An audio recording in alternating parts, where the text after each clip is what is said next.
Welcome back to the Haunted Hospital Halloween series. The month keeps moving closer and closer to the spookiest day of the year. But honestly, in these old hospitals, it doesn't have to be October to feel something watching you. Working nights in places like this, it's not just the flickering lights or the quiet halls that get to you. Sometimes it's what you see out of the corner of your eye. Tonight's story is about the wandering visitor, or at least it was a visitor once. This one takes place in a small, rural hospital tucked away in New England. The kind of place that looks calm from the outside, but the longer you stay, the more you realize it never sleeps.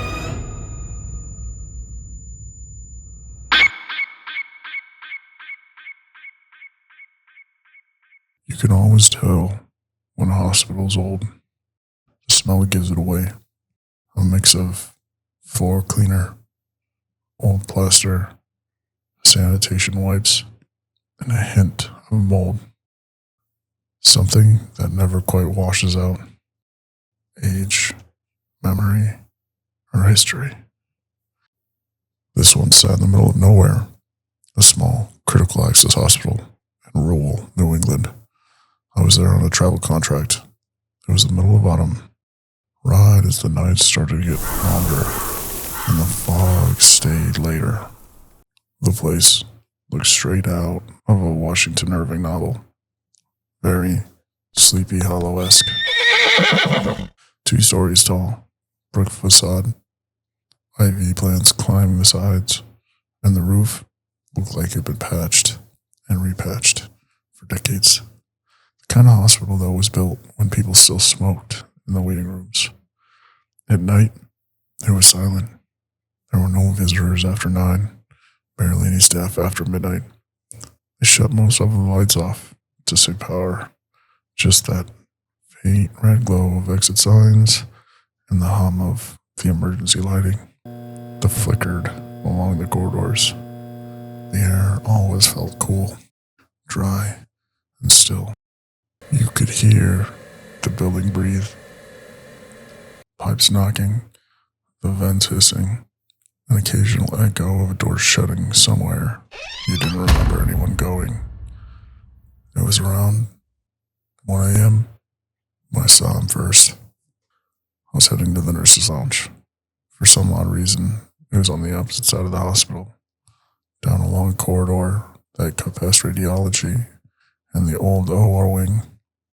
My footsteps softly echoed on the tile. Every few seconds, one of the overhead lights would buzz, dim, then come back to life. Halfway down the corridor, I stopped.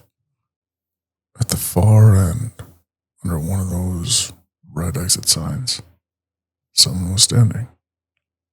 He wasn't close, maybe 20, 30 yards away, but I could see him clearly. A tall, thin, wearing what looked like khaki pants and a dark jacket. Not hospital scrubs, not a patient gown, just normal clothes. Dated, but normal. He was facing away from me, standing perfectly still. At first, I thought it was security, maybe doing their walkthrough, but the way he stood, something about it felt off. Like he was completely still, too rigid, too deliberate. I called out, "Hey man, you good?" It rang out down the halls as if I had yelled at him. But nothing. He didn't move, didn't turn around, didn't even twitch. Just stood there, under the exit light, a dim red glowing spilling across his shoulders. I blinked. I turned around, thinking someone was playing a joke on me, looking for them to jump out and scare me. But no one was there. And as soon as I turned around, he was gone. The hall was empty. I walked the rest of the way to the lounge, my heart hammering in my chest, telling myself it was just a trick of the light. These long nights were getting to you, and I haven't had my caffeine yet. But later, I would see him again. This time, I was taking one of the single ER patients upstairs to be admitted. The elevator was slow, old. The ride felt longer than it should have. When the doors opened to the dimly lit second floor, I pushed the stretcher out and started down the hallway toward the patient's room. And there he was again, standing down the hall, facing me now. Same khaki pants, same dark jacket. The patient on the stretcher looked up and whispered, "This is really great service. Someone's already waiting for me." I looked at her, and then back, and he was gone. She did the same. She hesitated, but I just reassured her that it was a security guard, because all there was an empty hallway, lined with flickering emergency lights. I dropped her off and got her comfortable, gave her call light, and started walking back to the elevator. My stomach was in knots the whole way. I couldn't shake that feeling. Was he watching me? Not from far away, but this time he was closer. I stopped at the nurse's station before I headed back downstairs. Saw one of the nurses. "You guys got a patient wandering?" I asked, trying to sound casual. She shook her head. "Not tonight. It's pretty quiet." I asked her, "Does security walk around, or have you seen them?" She said, "Nope. Both guards have not been around." "Why?" I hesitated. "I just saw someone twice tonight. Looked like an older guy. Not in scrubs, though. Thought he got lost." She gave me that look nurses give each other when something doesn't sit right. Then she said quietly, "You saw him too?" That made my stomach drop, so much so that it made me nauseous. Right then, one of the security guards came around the corner. He was a big guy. His tired eyes, coffee in hand. I asked if we could check the cameras. The ER was not busy, and I had time. He sighed. Then we headed back down to the ER, and then back into the security office. The room smelled like stale coffee, dust, and a small hint of BO. Rows of monitors flashed on and off, showing every angle of the hospital. We looked back at the footage to the exact time I saw him. And in both moments, the long hallway and the second floor, there was nothing there. Just me, walking alone, and then just me and the patient. The guard frowned. If he's on the property, he'd show up somewhere. There's no blind spots big enough for someone to move like that. I nodded, pretending to believe him. But that knot in my stomach has now moved into my chest, literally causing a full body reaction. So, I did what every good nurse would do. Go back to work.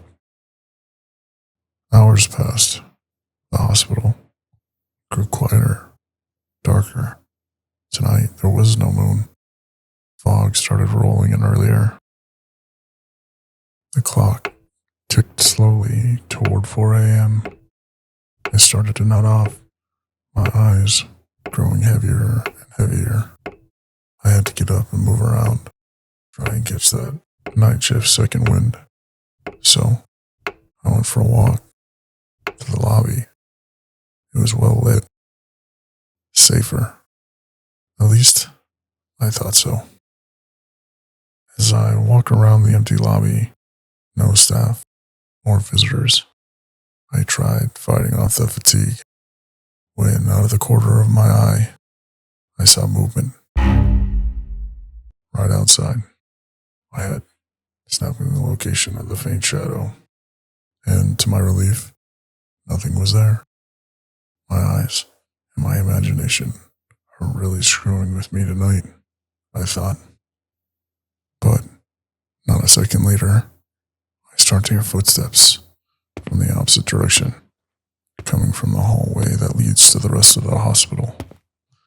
I turned slower this time, hoping that it was still my imagination. The lights down that corridor were dim, only one every few yards. He was at the far end again, half lit by that dull emergency glow. This time he was turned halfway toward me, his head tilted just enough that I could see his face. I wish I hadn't. Where his eyes should have been were two deep shadows, hollow and black, and from those shadows, thin streams of dark liquid traced down his cheeks, glinting red under that exit sign. I stood motionless, my chest tightening, my breath caught somewhere between my throat and lungs. Every instinct screamed to run, but I couldn't. Then he did something I'll never forget. He cranked a smile. Not a grin, not a smirk, just a slow, subtle pull at the corners of his mouth. He was acknowledging me. He knew that I saw him. Finally forced my legs to move, stepped forward, and in that instant he turned and started walking away. I followed, but I didn't run, just fast enough to keep him in sight. My shoes squeaked awkwardly on the floor, echoing down the corridor. No matter how fast I moved, the distance between us stayed the same. He then stopped, turned slightly, that same half angle, and even from 30 feet away I could hear it. Laughter. And not the funny ha-ha kind. A sinister laugh. I almost turned around right there and then. But the cameras, they can clearly see me. And if this was an intruder or a prankster, I'd be on the hook. He then begins to turn the corner. I sprint to catch up, turn the corner. No shit. He's gone. I stood there, heart palpitating, staring down the empty hallway. The air was cold, but still, I could hear my own pulse in my ears. That's when I felt it, the faintest breath against the back of my neck. I spun around as I'm ready to fight. Nothing. Nothing was there. The hallway behind me was also empty. I didn't wait to see if he'd come back. I walked straight to security, my voice shaking, and told them what happened. They radioed the night guards on rounds. He came back, pale, eyes wide, and said quietly, "Yeah, we know him." I asked what he meant. He rubbed a hand over his face, stared at the floor for a long moment, then said, "You're not the first to see him. We call him the visitor. He's been around for years." "Who is he?" I asked. The guard leaned in closer, his voice dropping to a whisper. "Back in the 1980s, there was a power outage one night. Whole hospital went dark. Maintenance guy came in off shift to help reset breakers. He never clocked out. They found him the next morning lying right where the hall turns. He'd fallen off in the ladder, hit his head.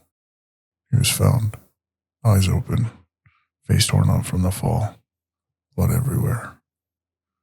Nobody knows how long he'd been there. This was before the cameras were installed." The security guard took a slow breath, stared at the monitors like maybe he'd seen something. No, he just walks. Always the same halls.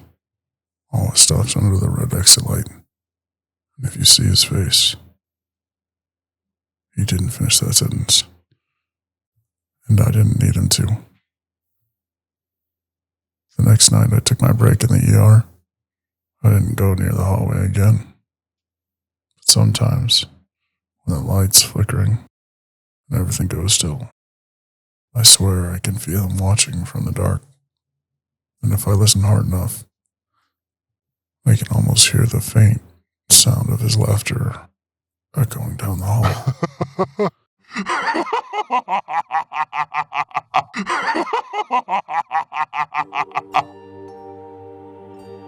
You just survived another night in the haunted hospitals. If you want to help me finally quit working in these haunted halls, hit that like and subscribe button. Because therapy isn't free. Well, at least holy water is, I think. And remember, don't roam the hospital after 3 a.m. because everywhere has its permanent residence. You've been discharged. We'll see you on the next shift.